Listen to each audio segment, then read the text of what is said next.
Today we're going to look at countdown timers, and at some point in your development cycle you may need to do a countdown timer. So we're going to look at a way of doing one without using a coroutine and without doing a calculation every frame update. So with that, let's get started.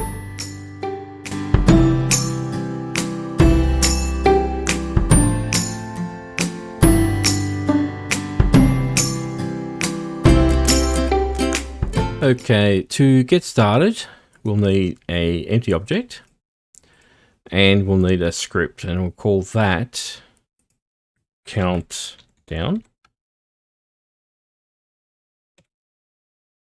Then open that script up.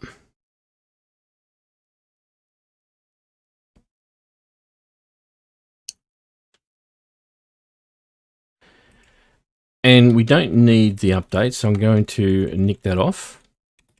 I'll get rid of that comment as well. And I'm going to create two serialized fields, both private. And the first one's going to be the total seconds. And I'll default that to 0. The second serialized field, also private, int. And I'm going to call this timer interval. Now, because we're using the C# timer, it works in milliseconds as a default mechanism.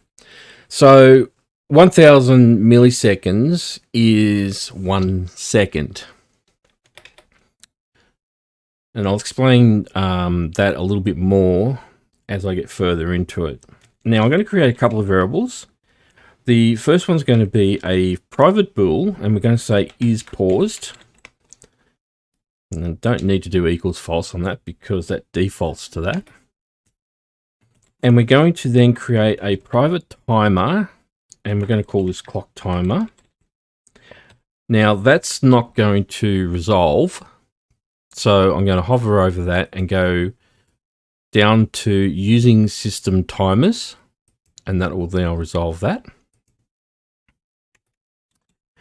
And I'm now going to create an awake method, and we're going to initialize the clock timer. So we're going to say clock timer equals new timer, and we're going to then pass in the timer interval. So that's going to set that up so that every second, or every thousandth of a millisecond, or every 1000 milliseconds, we're then going to fire an event, which is going to be elapsed plus equals handle second tick. And I'll hover over that again and click on the light bulb, and we'll say generate the handle second tick. Okay, so I'll remove the of the exception, and in the start method we're going to then say clock timer dot start. So once the game starts up, the timer will then automatically start. So that's pretty much getting the clock timer initialized. Now, what we also need to then do is we need to then now start decrementing the seconds. But we only want to do that if we're not paused. So we're going to say if we're not paused, then we're going to say total seconds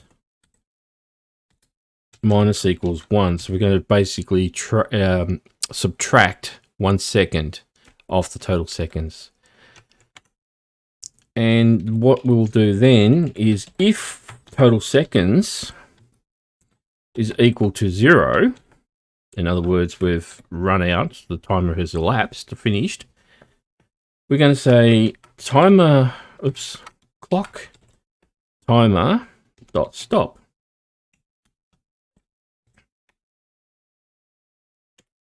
And we'll just throw a debug.log there as well so that we can see this in the console. And we'll just say times up. Okay, so that's the timer all taken care of. Now, there is two more methods we need to do. So what we're going to do is we're going to say on application focus, and this will get this will get called every time it either loses focus or it gets focus. So what we're going to say is what gets passed in, we're going to say is equal to, and we're going to negate, and I'm going to say has focus. I'm just going to copy that, and I'm just going to pass that in as has focus. So basically what that means is if it's coming out and we're saying it's no longer focused, we are no longer paused. So what that's saying is we now have focus, which means the game should no longer be paused. So the game would have been, so is paused would have been true, and we're saying we want is paused to be now focus, but because the Unity says, well, we now have focus, so focus is being true, and that's why we negate that.